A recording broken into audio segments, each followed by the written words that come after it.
This year has been such an amazing year for women's sports, and the two of you have played a big role in that, so thank you so much for being here. Alysia, we just saw a clip from a video op-ed that you did with the New York Times. This was in May. You broke an NDA with your one-time sponsor, Nike, to come forward and to talk about the fact that essentially your Nike contract had not covered you when you became pregnant, and it meant that you wouldn't be paid while you were pregnant, and you wouldn't be paid really until you were back running at an extremely high level. So clearly that's something you struggled with for years privately. Why did you decide that it was time to come forward? Well, ultimately, you know, we keep talking about the NDA and what was technically broke within terms of a contract and what you're not supposed to say is in it or omitted within the contract. And in this case, the omission of any sort of protections within maternity leave or pregnancy did not exist for women athletes. And you know, I ultimately decided to speak up because there's no examples for women before me, and I needed to be the example for women after me.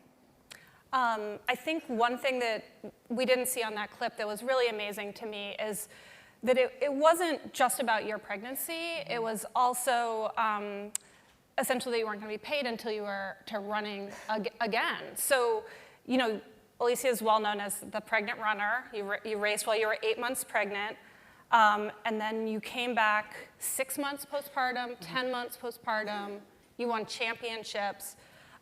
But you had a very young child, you were still breastfeeding, you actually had a situation where your abdominal muscles had split in your pregnancy, and you were running with them taped together. Can you tell us what that was like? A little hardcore. You know, it was to me, it was this space of silence, to be completely honest, because I was the only one. I was by myself, and I'm in this old boys club where if we have any women's rights that we are fighting for, nobody is at the head of the table that's fighting with us or for us.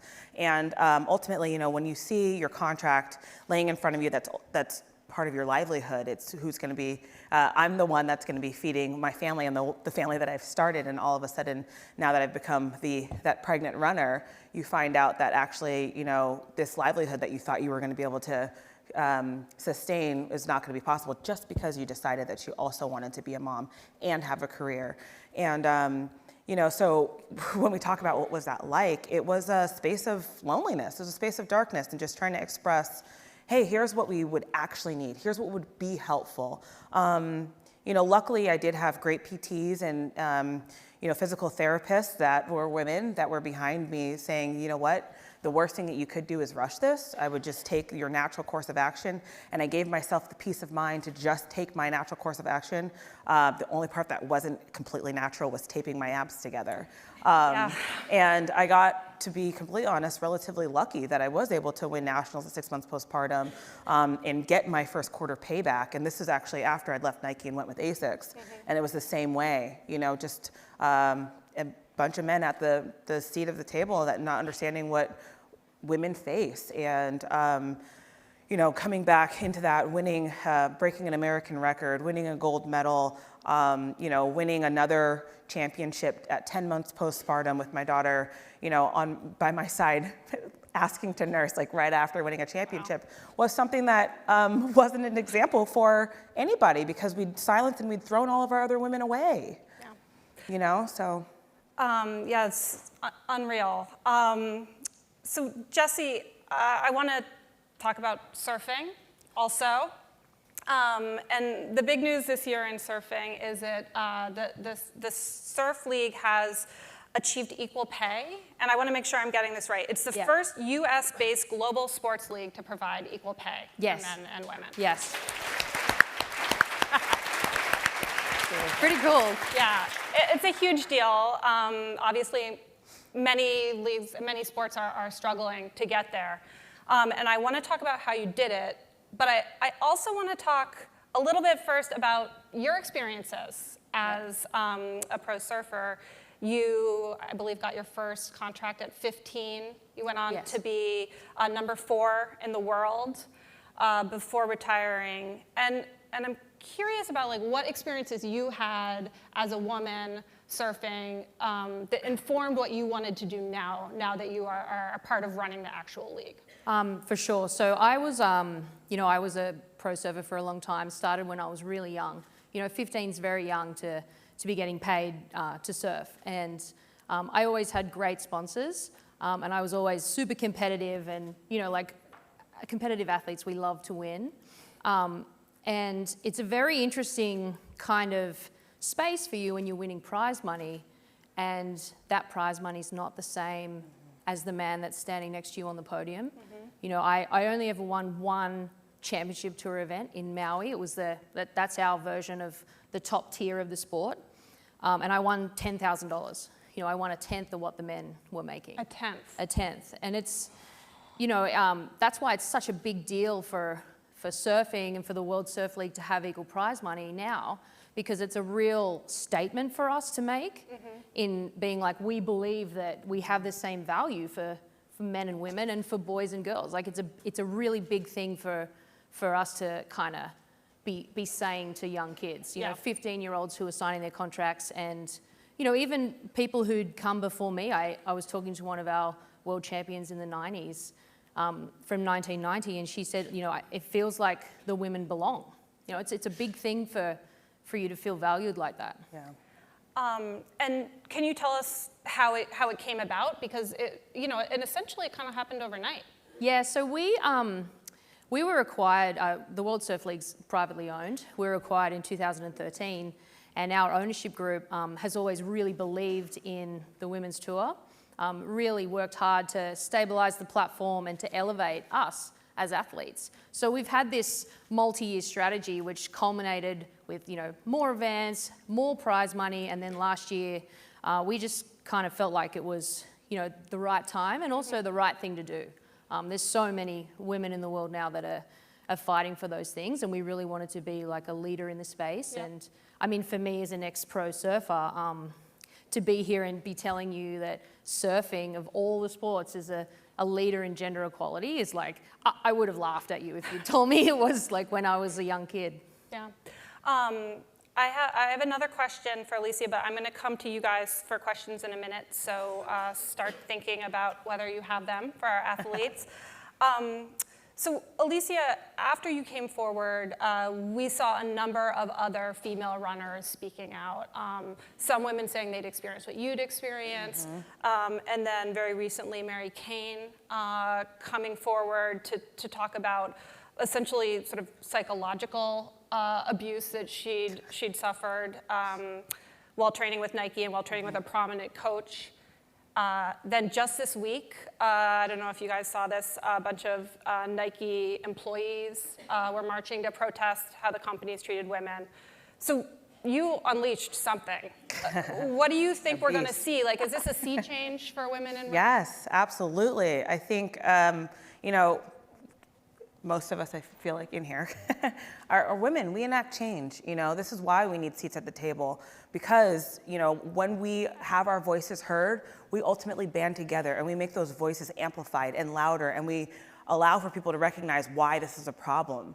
And I think one of the greatest things is what I'd seen yesterday was the employees at Nike. They have their paychecks on the line. This is their job. This is exactly what I was fighting for, our livelihood. And we have many women athletes that are still sponsored by Nike that ultimately people are wondering why they're not saying anything. And I'm like, they've signed these contracts that could be up to 4 years long, some of them 6. And, if they say anything, now all of a sudden they're worried about if they are going to have an opportunity at earning a living and fighting for their dreams. And so, yes, this sea of change is exactly what we're looking for. It's exactly why we need to speak up, why we need to band together, because ultimately if my voice was just one that was out there by itself, I ultimately would end up being, to be honest, dead in the water alone. Wow. Okay, let's see if we have any questions out there. Okay, I see a yellow paddle over here. If you could introduce yourself also. Sure.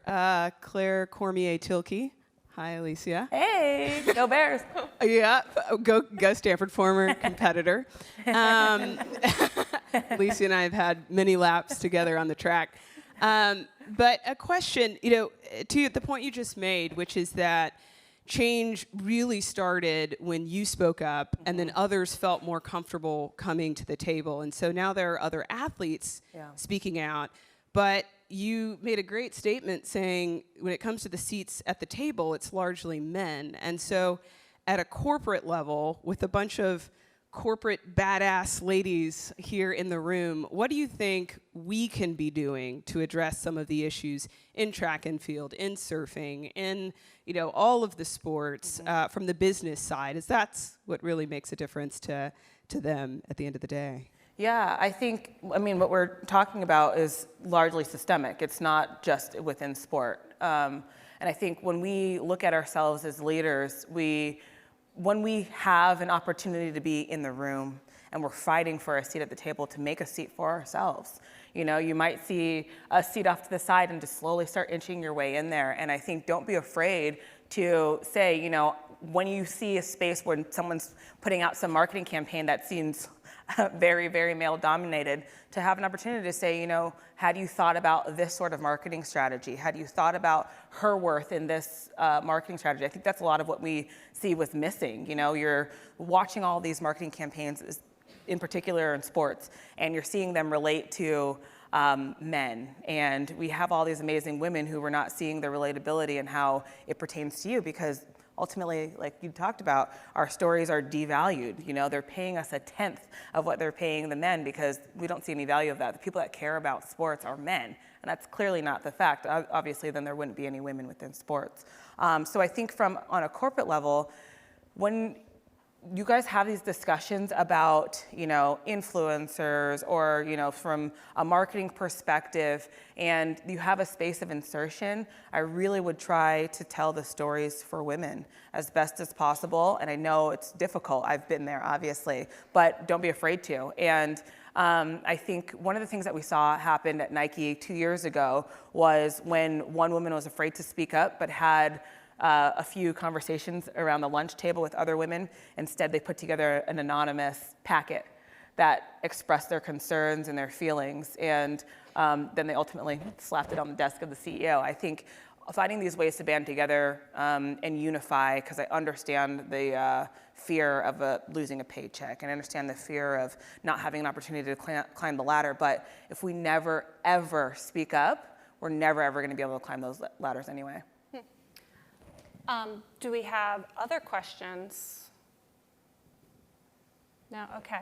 I have another one. Oh, wait, sorry, I missed it. There's a hand over here, and a paddle is coming. Hi there. This is a slightly different topic, but it's certainly been a story also in sports, and it very much involves sponsorships. And I'm curious about how the influence of global culture is also impacting how you all think about your work specifically. And so, for example, China and the NBA and how that refracted across so many sports figures individually, but also the league, and then many brands. And so I'm curious, certainly there are the personal stories and, the role of women in sports, but I'm also curious about your views around some of these global issues and how you see that potentially also influencing the role of women in sport. Either of you want to take that one? Well, for surfing, this is the first time ever that we're going to be in the Olympics. We're in Tokyo 2020. Last week, we just qualified the first ever American women's surfing team. So for us to be on that kind of, it's sick. So awesome. And it's amazing. It's an amazing moment for our sport to be on that global scale and to have so many other young women in different places in the world be able to see surfing as a real sport. We're actually starting the year next year in the women's tour in China. We have the first big international event's going to be in China. So is that a new market for you? It is. We've always kind of had a few different events here and there, but this is going to be our first big push. So it is a new market for us. And obviously there's actually great waves in China. So we're excited to go. I believe it. We only have 1 minute left, and I just want to end by acknowledging something that happened for Alysia in September. Is that right? At the IAAF World Athletic Championships. Yeah. She was awarded 2 bronze medals for races that she won in 2011 and 2013. Because a runner that had previously been a medalist was disqualified for doping. So it's wonderful to see you be acknowledged, albeit many years later. So Thank you. just wanted to end on that note. Great. Thank you both. Yeah, thank you. You get to hold it.